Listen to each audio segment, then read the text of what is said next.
자, 친구들 안녕하세요. 오늘 벌써 9월 18일입니다. 9월 18일 성경 읽기 함께하는 친구들 반갑습니다. 오늘 벌써 금요일입니다. 또 한 주 우리 친구들 학교 수업 듣느라 그리고 또 숙제하느라 또 굉장히 또 수고가 많았을 것 같아요. 우리 친구들 이제 내일이면 조금 쉬면서 또 좋은 시간 보낼 수 있을 것 같은데요. 또 쉼이 있는 오늘 저녁 시간 그리고 내일 또 될 수 있으면 좋겠습니다. 자, 이제 성경 읽기 벌써 9월 18일 되어 가는데요. 이제 2주도 남지 않았습니다. 오늘 이제 9월 18일 진행하면 이제 또 마태복음이 이제 절반이 넘어가게 되는 시점인데요. 마태복음 총 28장인데 그래서 14장, 15장 했고 이제 16장부터 시작하게 되는데요. 이제 마태복음도 절반이 넘어가고 또 많이 왔습니다. 우리 목표한 것을 또 잘 이뤄 나가면 좋겠어요. 자, 그리고 또 채팅을 어제 또 많이 또 했는데요. 네, 채팅하는 거 좋습니다. 또 친구들이 서로 또 만나지도 못하고 또 하고 싶은 얘기 참 많을 텐데 또 채팅으로 또 같이 이야기 나누고 해서 또 좋은데, 성경 읽을 때는 성경 잘 읽고 그리고 채팅을 해주면 좋겠어요.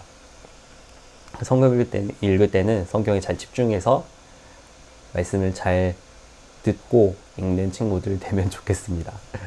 네, 자, 이제 오늘 성경 읽기 시작하려고 하는데요. 오늘 성경 읽기 마태복음 16장 시작합니다. 마태복음 16장 1절부터 쭉 진행하도록 하겠습니다.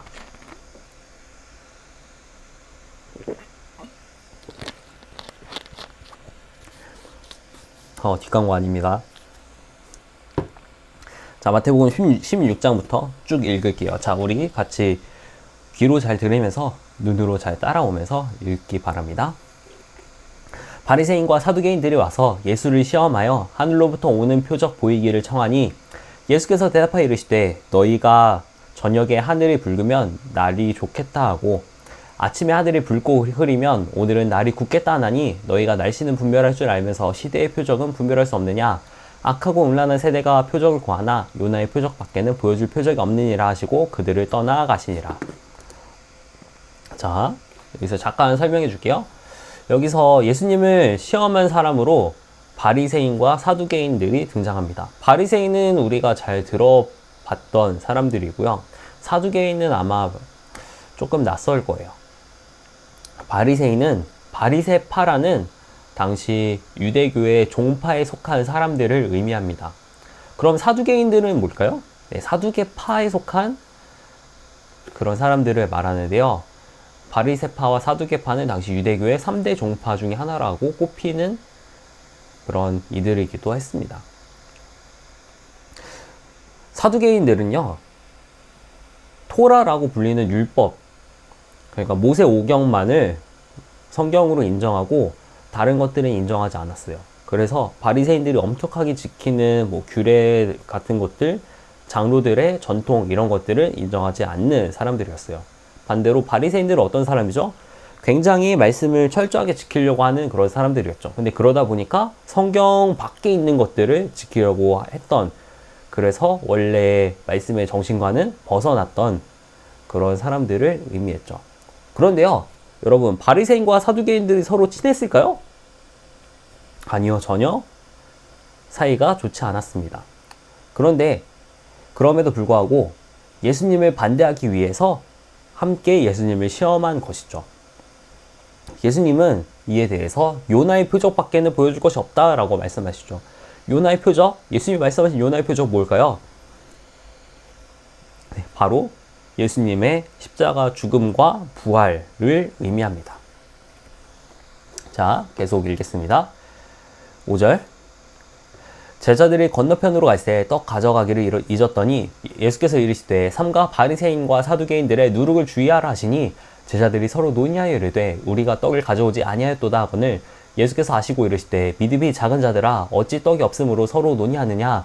너희가 아직도 깨닫지 못하느냐? 떡 5개로 5,000명을 먹이고 죽은 것이 몇 바구니며 떡 7개로 4,000명을 먹이고 죽은 것이 몇 광줄이었는지를 기억하지 못하느냐?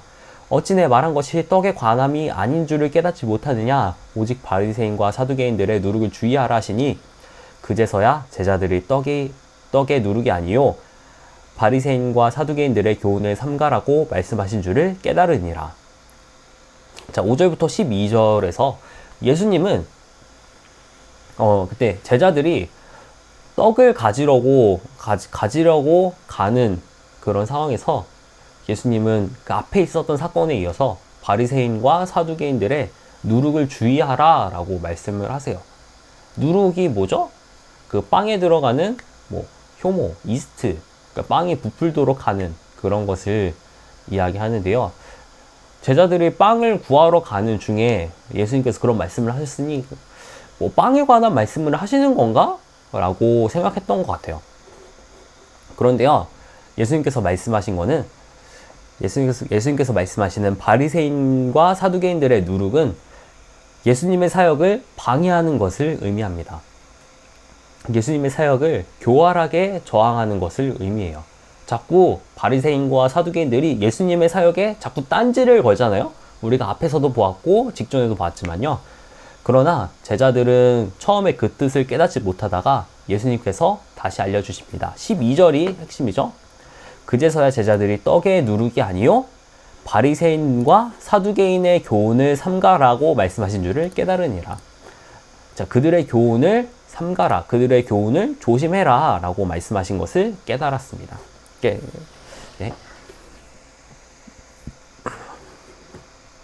네, 자 13절 이제 시작하도록 하겠습니다.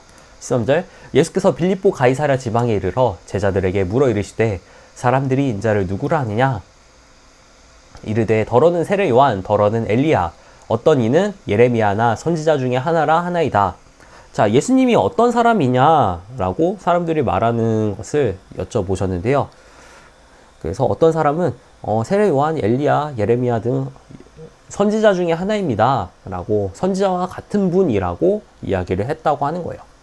근데 15절 예수님이 말씀하시죠.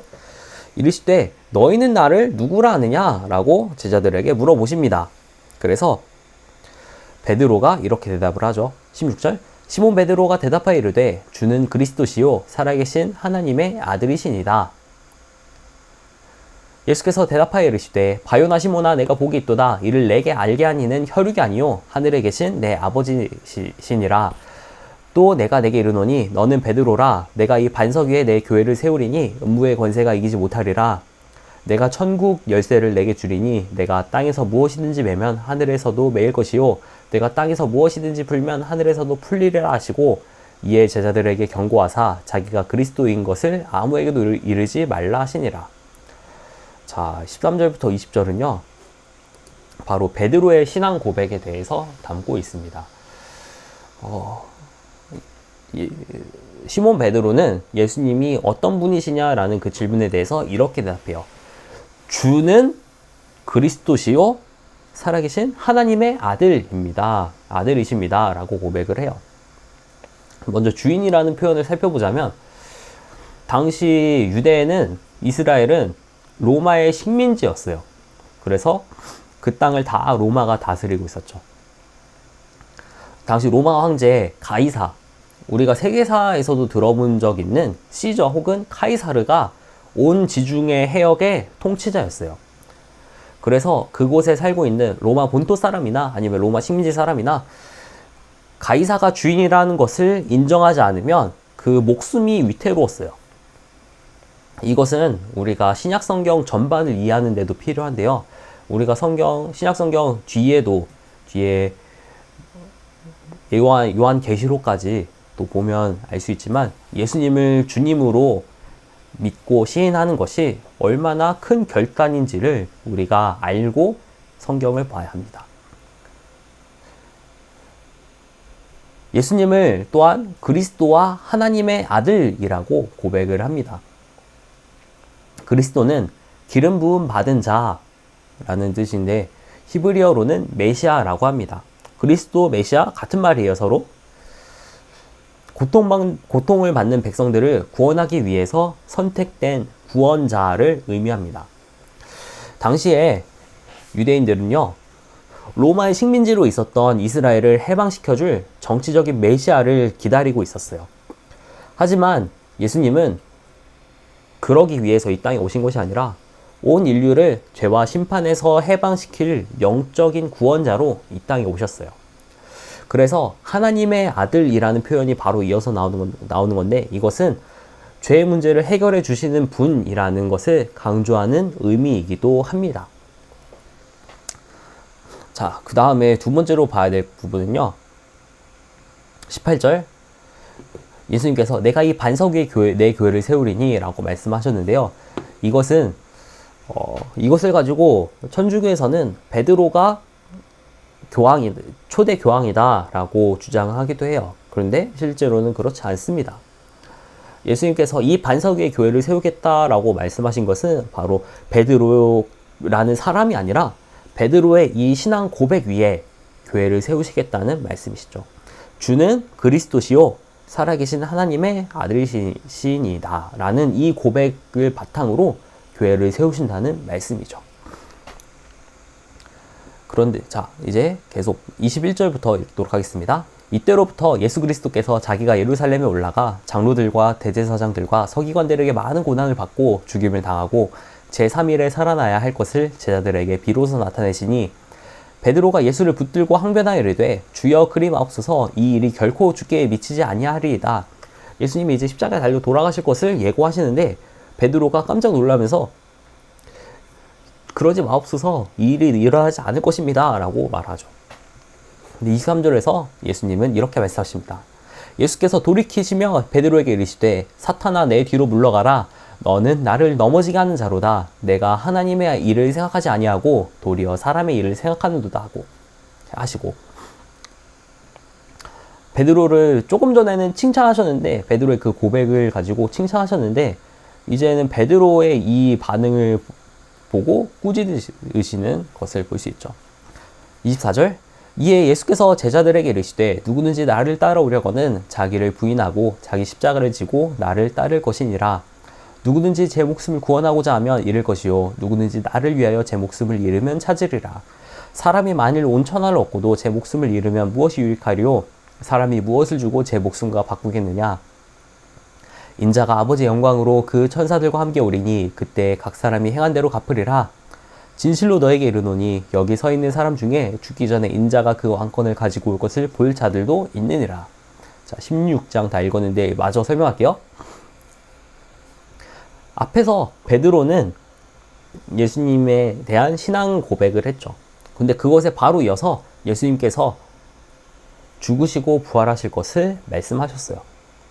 예수님의 이 고난 예고는 구원의 참된 의미를 말해주는 거예요.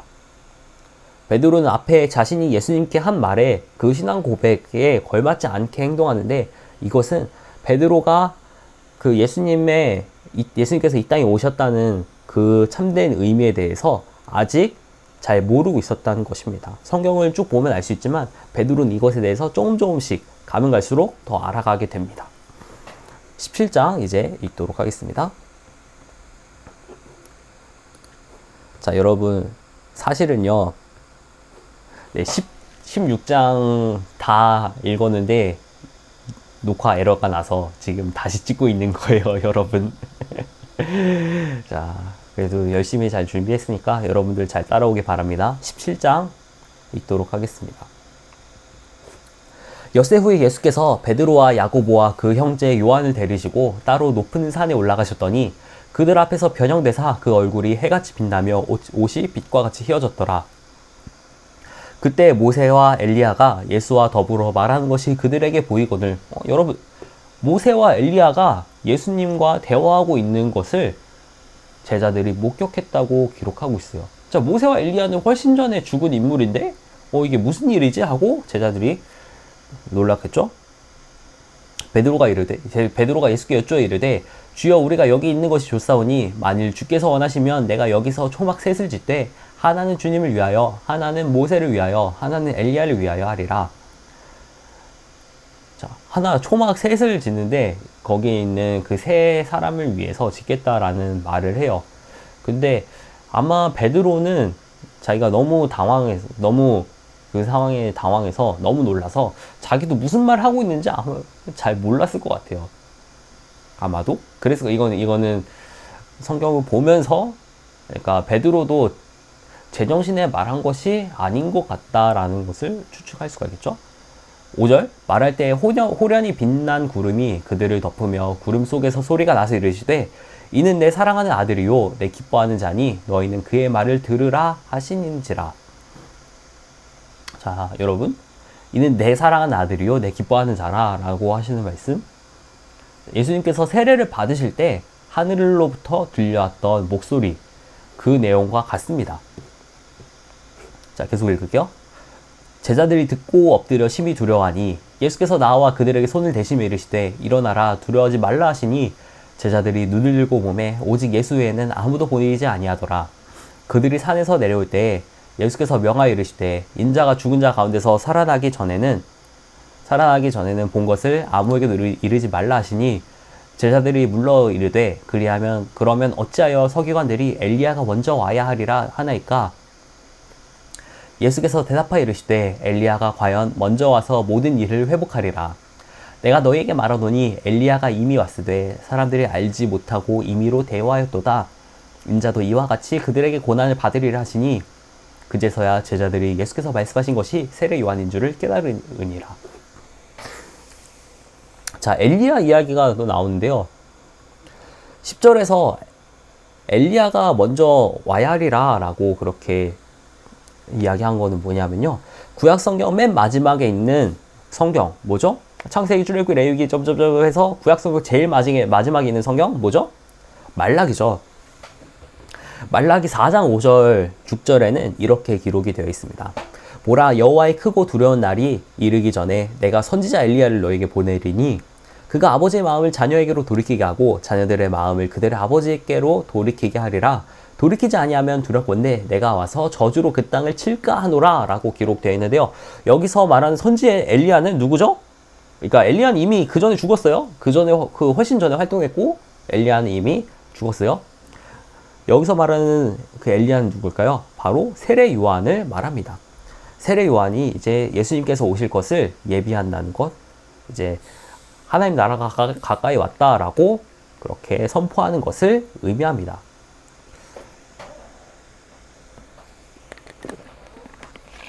네, 자 14절 읽겠습니다. 그들이 물에게 이르매 한 사람이 예수께 와서 꿇어 엎드려 이르되 주여 내 아들을 불쌍히 여기소서. 그가 간질로 심히 고생하여 자주 불에도 넘어지며 물에도 넘어지는지라. 내가 주의 제자들에게 데리고 왔으나 능히 고치지 못하더이다. 예수께서 대답하여 이르시되 믿음이 없고 패역한 세대여, 내가 얼마나 너희와 함께 있으며 얼마나 너희에게 참으리요. 그를 이리로 데려오라 하시니라. 이에 예수께서 꾸짖으시니 귀신이 나가고 아이가 그때부터 나으니라. 이때 제자들이 조용히 예수께 나와 이르되 우리는 어찌하여 쫓아내지 못하였나이까. 자, 제자들한테 그 병든 아이를 데리고 왔는데 제자들은 고치지 못했다고 예수님께로 데리고 온 거예요. 제자들이 물었죠. 자 20절 이르시되 너희 믿음이 작은 까닭이니라. 진실로 너에게 이르노니 만일 너에게 믿음이 겨자씨 하나만큼만 있어도 이 산을 명하여 여기서 저기로 옮겨지라 하면 옮겨질 것이요 또 너희가 못할 것이 없으리라.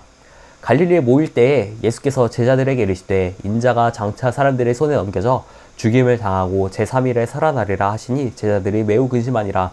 예수님께서 십자가에 달려 돌아가실 것을 다시 한번 예고하십니다. 네, 제자들은 어땠다고요? 제자들은 매우 근심했다고 기록하고 있습니다.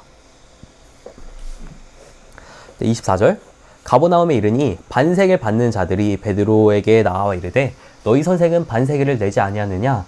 이르되 내신다 하고 집에 들어가니 예수께서 먼저 이르시되 시몬아 내 생각은 어떠하냐. 세상 임금들이 누구에게 관세나 국세를 받느냐. 자기 아들에게냐 타인에게냐. 베드로가 이르되 타인에게니이다. 예수께서 이르시되 그렇다면 아들들은 세를 면하리라. 그러나 우리가 그들이 실족하지 않게 하기 위하여 내가 바다에 가서 낚시를 던져 먼저 오르는 고기를 가져 입을 열면 돈 한 세겔을 얻을 것이니 가져다가 나와 너를 위하여 주라 하시니라. 자 24절부터 27절은요 성전세를 내신 사건을 의미해요. 대부분의 유대인들은 세금 내는 것을 굉장히 싫어했어요. 물론 세금 내는 건 결코 좋은 일은 아닙니다. 좋아할 일은 아닙니다. 하지만 그 당시 유대인들은 세금 내는 일을 굉장히 싫어했어요. 왜냐고요? 그 돈을 가지고 로마에 바치는 거였기 때문이에요. 로마가 뭐 그냥도 아니고 식민지로 삼고 있었기 때문에 이스라엘을, 그렇기 때문에 유대인들은 굉장히 세금 내는 것을 싫어했어요. 하지만 지금 이 내는 세금, 성전세만큼은 그들이 자부심을 가지고 있었어요. 성전세는 뭐냐면요, 성전의 보수와 봉사를 위해서 매년 내는 유대의 세금이었어요. 그게 반세겔이라고 기록이 되어 있습니다. 근데 이 기록은요, 예수님께서 사회적 관례에 대해서 어떻게 반응하셨는지를 알 수 있는 부분이에요. 당시 어떤 사람들은 예수님께서 이런 것을 행하지 않으시는가 궁금해 했었던 것 같아요. 예수님께서는 이것에 대해서 어떻게 반응하셨는지 기록이 되어 있습니다. 네, 자, 이제 17장 다 읽었습니다. 자, 잠깐 숨 좀 돌리고 계속 시작하도록 하겠습니다. 네, 자, 잠깐 숨 좀 돌리고요. 같이 이제 또 계속해서 읽어 나가도록 하겠습니다. 자, 오늘 조금 긴데요. 18장도 조금 빨리 진행할게요. 18장. 그때 제자들이 예수께 나와 이르되 천국에서는 누가 크니까? 예수께서 한 어린 아이를 불러 그들 가운데 세우시고 이르시되 진실로 너에게 이르노니 너희가 돌이켜 어린 아이들과 같이 되지 아니하면 결단코 천국에 들어가지 못하리라. 그러므로 누구든지 이 어린 아이와 같이 자기를 낮추는 사람이 천국에서 큰 자니라. 또 누구든지 내 이름으로 이런 어린아이 하나를 영접하면 곧 나를 영접함이니 누구든지 나를 믿는 이 작은 자 중 하나를 실족하게 하면 차라리 연자 맷돌이 그 목에 달려서 깊은 바다에 빠뜨려지는 것이 나으니라. 실족하게 하는 일들이 있으므로 말미암아 세상에 화가 있도다. 실족하게 하는 일이 없을 수는 없으나 실족하게 하는 그 사람에게는 화가 있도다. 만일 내 손이나 내 발이 너를 범죄하게 하거든 찍어내버리라. 장애인이나 다리 저는 자로 영생에 들어가는 것이 두 손과 두 발을 가지고 영원한 불에 던져지는 것보다 나으니라. 만일 내 눈이 너를 범죄하게 하거든 빼어내버리라. 한 눈으로 영생에 들어가는 것이 두 눈을 가지고 지옥불에 던져지는 것보다 나으니라. 삼가 이 작은 자 중에 하나도 없인 여기지 말라. 너에게 말하노니 그들의 천사들이 하늘에서 하늘에 계신 내 아버지의 얼굴을 항상 배옵느니라. 자, 10절까지 읽었는데요. 여기서 먼저 볼 수 있는 게 있습니다. 제자들이 천국에서 어떤 사람이 가장 큽니까? 라고 질문을 했는데요. 이거는 제자들 중에 누가 천국에서 더 큰 지위를 얻을 수 있을까? 라고 질문한 거예요. 하지만 이런 질문 자체가 천국에 합당하지 않은 거죠. 그래서 예수님은 어린아이들과 같이 되지 아니하면 결단코 천국에 들어가지 못하리라 라고 말씀하셨어요. 어린아이와 같다는 말, 무슨 말일까요? 몇 가지 의미가 있는데 4절에서는 자기를 낮추는 사람이라고 기록이 되어 있어요. 자, 당시에는 어린이가 사회에서 무시당하기 쉬운 그런 계층이었어요. 지금은 그래도 어린이들을 사회적으로 많이 보살펴주고, 그리고 어린아이들이 그래도 뭐 위험에 빠지지 않도록 여러 가지 또 사회적인 것들을 배려해주고 많이 좋아졌는데, 이 당시만 해도 어린아이는 소외받고 그렇게 중요하게 여기지 않는 그런 존재였죠. 그래서 예수님께서 4절처럼 말씀하신 거는 소외된 자들의 위치까지 내려가 그들을 이해하고 받아들이라는 의미이죠. 근데 또 다른 의미로는 어린아이처럼 순수한 마음을 가지고 있어야지 된다라는 의미일 수도 있는데요. 여러분 순수한가요? 여러분 순수한지 모르겠어요. 근데 그런 마음을, 물론 그 의미가 전부는 아니지만 그런 마음을 가지고 있어야 또 천국에 들어갈 수 있다는 것은 이미 성경의 다른 부분에서도 말씀하고 있습니다. 또 다른 건요, 어린아이가 부모님을 의지하여서 부모님에 기대어서 성장할 수 있듯이 하나님을 의지해야 된다라는 그런 의미도 있습니다. 네, 자, 이제 12절 읽을게요. 너희 생각에는 어떠하냐? 만일 어떤 사람이 양 100마리가 있는데 그 중에 하나가 길을 잃었으면 그 99마리를 산에 두고 가서 길 잃은 양을 찾지 않겠느냐? 진실로 너희에게 이르노니 만일 찾으면 길을 잃지 아니한 99마리보다 이것을 더 기뻐하리라. 이와 같이 이 작은 자 중에 하나라도 잃는 것은 하늘에 계신 너희 아버지의 뜻이 아니니라. 자, 예수님이 잃은 양에 대한 이야기를 하시는데요. 잃은 양 비유, 우리가 누가복음 15장에서 보았던 말씀이고요. 또 설교 때 이야기했는데 자세한 내용은 그때 설교에서 또 나누기도 했고요. 누가복음 15장에 보면 잃은 양 비유가 나타나 있습니다. 조금 더 이보다 자세한 기록이죠. 자, 계속 읽을게요. 15절. 내 형제가 죄를 범하거든 가서 너와 그 사람과만 상대하여 권고하라. 만일 들으면 내가 내 형제를 얻은 것이요. 형제가 죄를 범했을 때, 그러니까 공동체 중에 누가 죄를 범했을 때 어떻게 돼야 되는지에 대해서 예수님께서 말씀하시는데요. 첫 단계는 그 사람과만 상대하여 권고하라. 1대1로 권고하라 라고 말씀하신 거예요. 자, 16절. 만일 듣지 않거든 한두 사람을 데리고 가서 두세 증인의 입으로 말마다 확증하게 하라. 두 번째는 두세 증인의 입으로 말마다 확증하게 하라 라는 의미죠. 그 다음에 만일 그들의 말도 듣지 않거든 교회의 말하고 교회의 말도 듣지 않거든 이방인과 세리와 같이 여기라. 그렇지 않으면 교회의 말하고 교회의 말도 듣지 않으면 이방인과 세리와 같이 여기라는 것입니다. 그러니까 이것은 죄를 범하고 그것에 대해서 계속해서 권면했지만 그것에 대해서 듣지 않을 때 어떻게 해라라고 하시는 말씀이죠. 진실로 너희에게 이르노니 무엇이든지 너희가 땅에서 매면 하늘에서도 매일 것이요 무엇이든지 땅에서 풀면 하늘에서도 풀리리라. 진실로 다시 너희에게 이르노니 너희 중에 두 사람이 땅에서 합심하여 무엇이든지 구하면 하늘에 계신 내 아버지께서 그들을 위하여 이루게 하시리라. 두세 사람이 내 이름으로 모인 곳에는 나도 그들 중에 있느니라. 자, 이것은요 원래는 지금 교회론을 이야기하는 데 있어서는 권징에 대한 말씀입니다. 권하고 징계하는 것. 그러니까 교회 안에서 올바르지 않은 행동을 어떻게 교회 안에서 만약 죄를 지었다면 어떻게 교회에서 할 것인가에 대해서 말씀하신 것이죠. 자, 21절. 그때 베드로가 나와 이르되 주여 형제가 내게 죄를 범하면 몇 번이나 용서하여 주리이까 7번까지 하오리이까. 예수께서 이르시되 내게 이르노니 7번뿐 아니라 7번을 70번까지라도 할지니라. 7번을 70번까지. 7번을 70번 하라는 말씀이요. 그러면 뭐죠? 7 곱하기 70? 490번까지도 용서하라는 말씀일까요? 자, 어떤 의미인지 계속 읽을게요.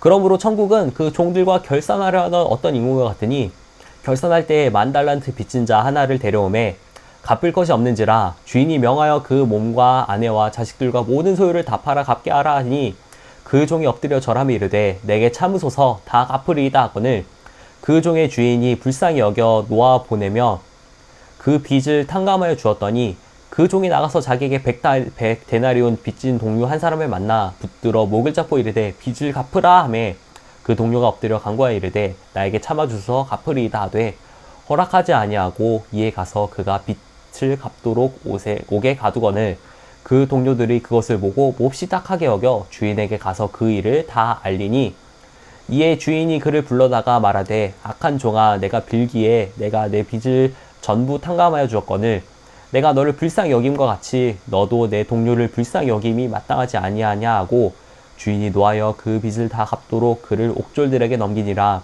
너희가 각각 마음으로부터 형제를 용서하지 아니하면 나의 하늘 아버지께서도 너희에게 이와 같이 하시리라. 아멘.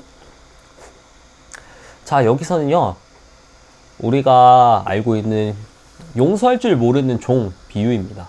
용서할 줄 모르는 종 비유는 이것도 역시도 또 올해 설교에서 한번 나눴습니다. 아마 한 5월쯤 됐던 것 같은데요. 그때 나눴었어요. 10,000달란트 빚진 사람 한 명이 있었는데요. 그 사람은 탕감을 받았어요. 10,000달란트에 대해서 그때 정확히 이야기했었지만 얼마였죠? 거의 한 몇천 년 이상을 일해도 모을 수 없는 그런 재산이었었어요. 근데 그것을 탕감 받았었어요. 그런데요, 웃긴 거는 이 탕감 받은 사람이 100데나리온 빚진 다른 동료를 용서해주지 않았다는 거예요. 100데나리온은 얼마예요? 100일 동안 일하면 모을 수 있는 돈이에요. 뭐 지금으로 하면 뭐 하루 품삯이 한 6, 7만 원이라고 하면 100데나리온이라고 하면 뭐 6, 700만 원 정도 되겠죠. 근데 10,000달란트면 뭐 조 단위는 그 훌쩍 넘는 그런 돈이죠. 이 말은 뭐냐? 너희가 하나님으로부터 너의 죄에 대해서 용서를 받았는데, 너희가 정말 말로 할 수 없는 큰 용서를 받았는데, 너희 주위에 있는 사람들도 용서하여 주어라. 너희 주위에 있는 사람들의 작은 잘못도 너희를 용서하여 주어라. 빚진 자의 마음으로써 주위 사람들을 대하라 라는 말씀입니다. 이것에 대해서 5월달에 다루었는데, 또 이 말씀을 또 읽어보면서 또 생각이 나기를 바래요. 네, 자, 이제 성경 말씀 오늘 부분 다 읽었습니다. 벌써 지금 보니까 30분이 조금 지났는데요. 자, 우리 친구들 오늘 하루 또 성경 읽느라 또 수고 많았고요. 이제 읽은 말씀 가지고 또 잘 삶에서 살아갈 수 있기를 소망합니다. 자, 기도하고 마무리하겠습니다. 하나님 아버지 감사합니다. 우리 친구들과 함께 마태복음 16장부터 18장까지의 말씀을 읽었습니다. 위대한 신앙 고백, 그리고 예수님께서 행하신 놀라운 일들, 그리고 예수님께서 우리에게 가르치신 것들, 이런 것들을 우리 마음에 품고 살아가기 원합니다. 하나님, 우리 삶 가운데 함께 해주시고 우리 친구들이 하나님의 말씀을 점점 더 깨달아 갈 수 있도록 또 지혜와 능력을 더해주세요. 감사드리며 예수님의 이름으로 기도드립니다. 아멘. 자, 친구들 이제 내일 만나도록 하겠습니다. 자, 내일 보겠습니다. 친구들 안녕.